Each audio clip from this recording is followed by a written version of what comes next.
across the year.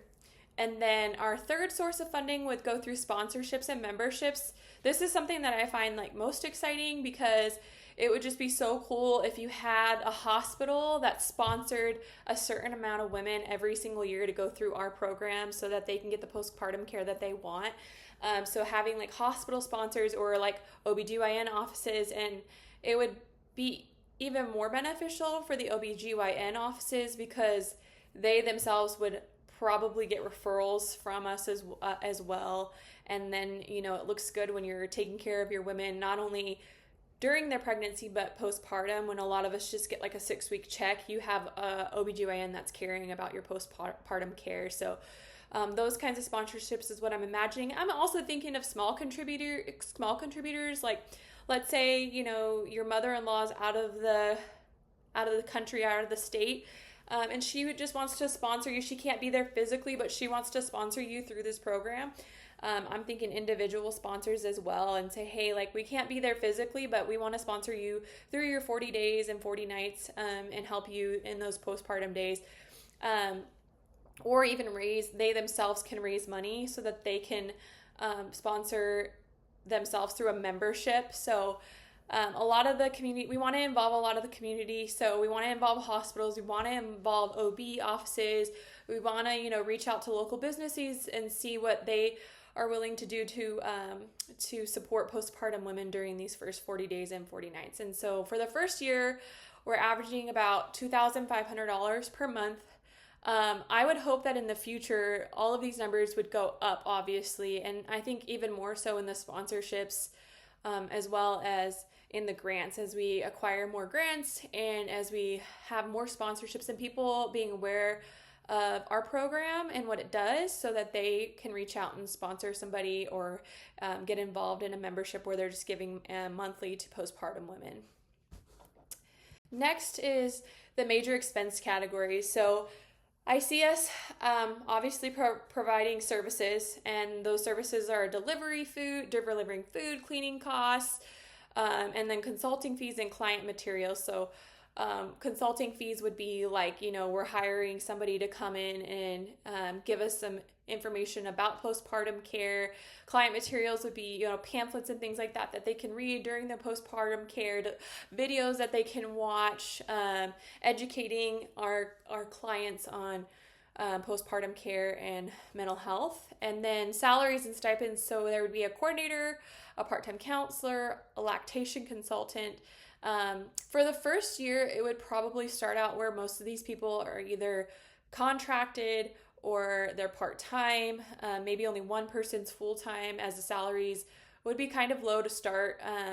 But we want to make sure that we're focusing on giving back to the community, and that 40% of our, revenue is going back towards programs. So obviously salaries and stipends goes into that, but we want to mainly put that into just like campaigns and program services. So salaries for a coordinator that helps, a woman get into the program, and then when they're in the program, make sure they're hitting all their milestones of care.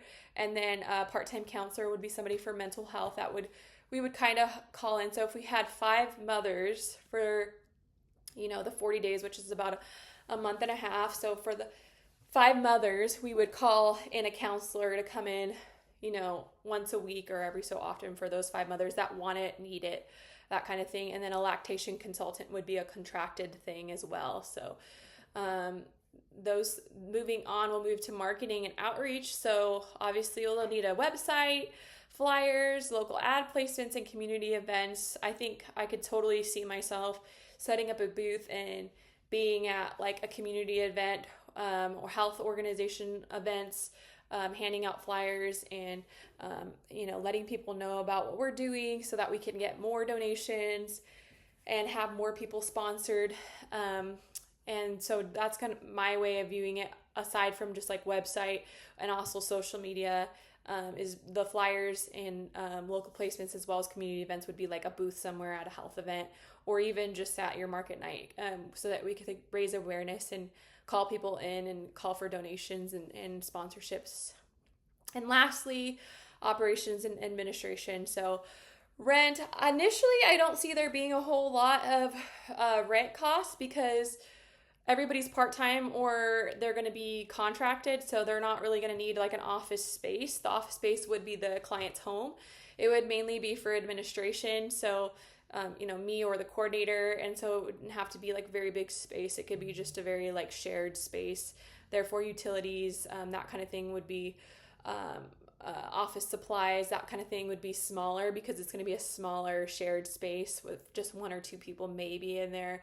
And then insurance, which most programs, as I understand, that are going through a grant do require some type of insurance, especially if we're going to be in people's homes giving care. So that would also be under that. And so I put the average cost per month for each of these things. So for program services, I have $3,000 per month. And for salaries and stipends, $2,500 a month. Marketing and outreach, $800 a month, and for operations and administrations, $1,200 a month. I could see the operations and administration, like rent and utilities for the first year, even being moved up to salaries and stipends, so that we can hire more part-time and contracted individuals to perform the care, as I don't really see there being a need for any major office space, but we will put that in there. For things like, laptops and web, and websites and things like that. So, websites. Okay, next slide. Yearly outcomes. So this is what I'm expecting as our total. Our totals pretty much for everything. So I have it monthly, annually, and then just at the total, the surplus. So this is also represented on the budget that I have submitted for our individual project. All of these numbers are reflected on there, as well as explanations of what our programs are, what our services are.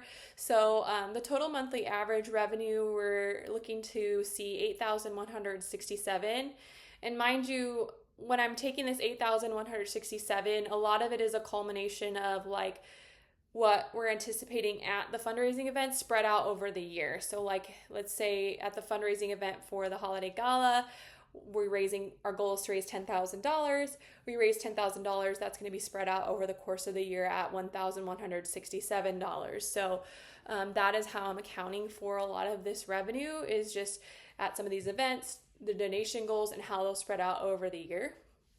Another thing, so annual total revenue we're seeing at $98,000. So once you combine all the total monthly revenue, you get approximately $98,000.